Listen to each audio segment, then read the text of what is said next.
jajjabaachaa deemte. Haayila Sillaaseen mootii Waaqni erge of godhe. Ummanni cunqurfamaan gama qaamolee adda addaatiin kana akka amanuu godhame.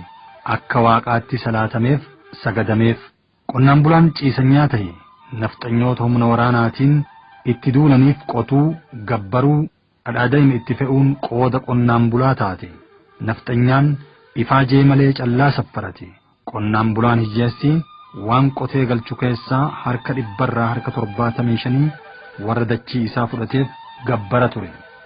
Qonnaan bulaa mana irratti diigan lafa isaarraa buqqisan.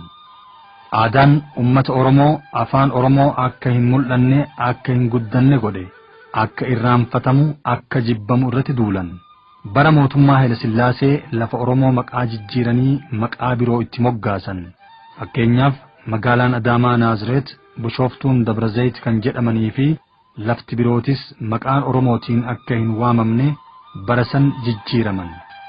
Iddoowwan amantii kanneen akka Irreessaa, Jaarmayni Qaalluu kanneen tokkummaa Oromoo cimsan bara Haayila Sillaasee irratti duulanii akka laafan akka dhabaman godhaman. Maqaa namaa fi lafaa maleeyyuu bineensota daggalaatu maqaa jijjiiranii maqaa isaaniitiin waamachuutti ka'an. Bineensa bosonaa kan Oromoon borofa jedhee waamatu Yeminilik Dukkulaa jedhanii moggaafatan. Imaammata biyya takkaa afaan tokko amantii tokko jedhu baafatanii sabaa fi sablammoota Itoophiyaa cunqurseera sirni dabre. Warri dachii namaa fudhachuu malee ummata dachirra jiraatuuf dantaa hin qabne. Ummanni Oromoo gaafa cunqursitoonni itti dhufanirraa jalqabee qabsoo isaan itti ofirraa deebisuun buqqisuun godheera. Akkuma lammiiwwan biyyaattuu qonnaan bultoonni, hayyoonni, dafqaan bultoonni, barattoonni mootummaa Haayila Sillaasee jigsuuf qabsoo finiinsaniin mootummicha rifachiisaniiru lubbuu itti fidaniiru. Akka Oromootti qonnaan bultoonni Baalee, Raayyaa fi Azaboo, Boorana, Habroo, Shawaa, Daawwaa, Karra Qoree, Dhumuugaa fi kanneen biroo akka qabsaawan seenarraa ni hubatama. Qonnaan bultoonni Baalee gammoojjii fi baddatti akka lakkoofsa Awurooppaa bara 1950 fi 1960 keessa qabsoon nafxanya irratti qabsaawan seenaan hoggayyuu yaadata. Namoonni qabsoo bara Dhoombirii fi Tooraa keessa turanii fi beekan akkaataa itti lolaa bahan ardha guyyaa itti dubbatan waan argataniif ni dubbatu. Qonnaan bultoonni Baalee dirree lolaa adda addaa irratti waraana mootummaa Haayila Sillaaseetiin wal waraananiiru. Oborsoo, Madda Walaabuu, Dayyuu, Cirrii, Angeettuu, Haranna, Dalloo, Malkaa Amaanaa, Bulluq, Gindhiir, Gololcha, Sawweenaa fi iddoowwan biroo hedduutti Jeneraal Waaqoo Guutuu, Koloneel Huseen Bunee Daraaraa, Koloneel Aliyyii Cirrii fi qabsaa'onni hedduun qawwee looniin bitatanii yookaan biyya Soomaaleetii fudhatanii mootummaa isaan miidhe mootummaa Haayila Sillaaseetiin lolaniiru.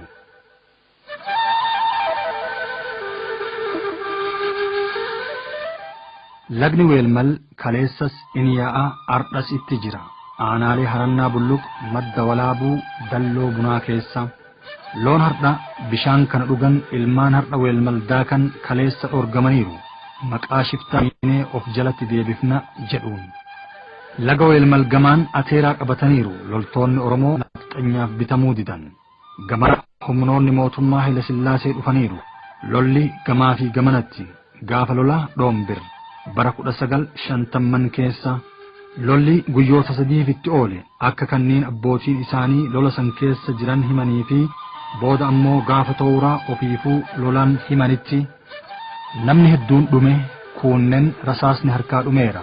Ijoollee Baalee keessaa Abdullaahii Aadanii fi namni tokko kan maqaan isaa ammaaf hin beekamin odaa kana jalaa waraana Haayila Sillaaseetiin lolan. Lola sanirratti gootichi Abdullaahii Aadan waraana mootummaa keessaa 32 akka gate dubbatama. Waahilli Abdullaahii Aadan dhawamee lagni Weelmal tarateen jiran. Waraanni nafxanyaa jechuudha duubaan marfatanii jara lamaan bakkatti fixan. Akkuma san ittuma fixan tokko reeffa isaa rasaasan ittuma rukutame bishaan bu'e. Awwaalchi Abdullaahii Aadan laga Weelmal gubbaa tana jedhan dargaggeeyyiin kaleessaa falmattoonni kaleessaa maanguddoonni hardhaa. Malkaan Amaanaa lafa seenaa tahuu Dallootti Madda Walaabuutti namuyyuu hima. Lafa diinni Oromoo hedduun itti cicce.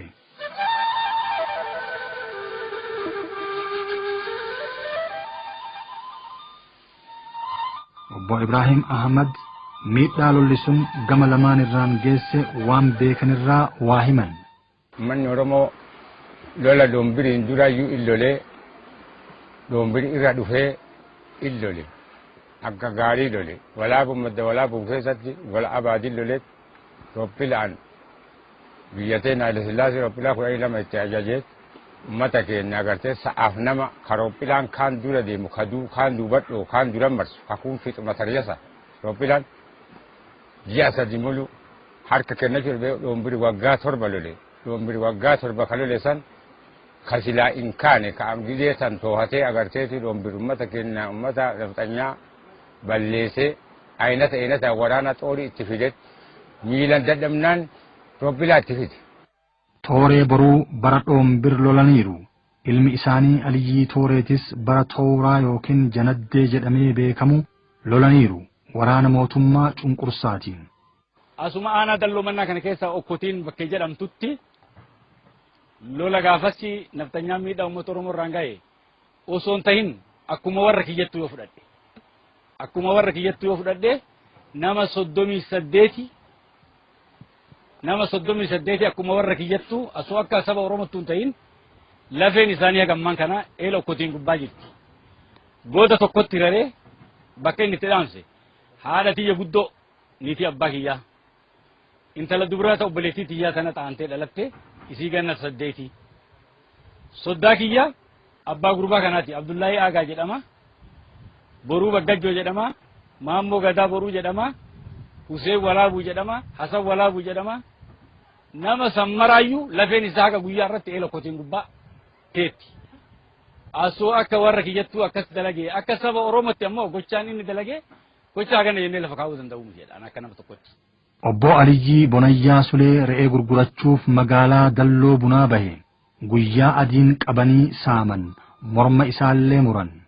Kataba manna dhaqan arme tana kaan achi nu qaban re'een nu qabnaani re'ee qabaa deemanii shiftaa geessanii nuun jedhan lakki nu shiftaa miti in horannaayin arme tana qabanii re'ee hiikanii ka'an nuun jedhan yaaduuf kaan giziba tana namni uri qawweettu baqaisanii arma kee dhabanii garagalchan an bakkattafi mana xoon ol baqadha jedhee mana baanka an bahuu dhoowwaanii beerri katamaa baanka an namarsiti ani farraa didee dhoo arma achuwaas fiiganii armee kana naqabe adaan eegga armee kana qabanilleen arman qabe gizeen armee kana qabe birrii kiisha keejjitu kara irraa haftee jedhu kana kutatee tare fayyaaleetin ta'e karraan armaa infidawaa nama lama migira fuudhanii gichaa wayiniidhaan takka gammada gahangee fa'aniidhaan kana fidanii hidhaa kana boonte isaadhaan an humna haganarra qabaa kanan achi dhoowwet karachi xifirraa dhoowwe karachi madhoowwe kanachi madhoowwe haga akkanuma godhu wa amma maal godhan billaa toorisaa taate achi natti as fiige fuula duubaa waan leelan qabne fadawaraani kabidhaa duubaan najjira hagganumaan armarraan qolumarraan dirgimii gasaan jennu godhan kabidhaa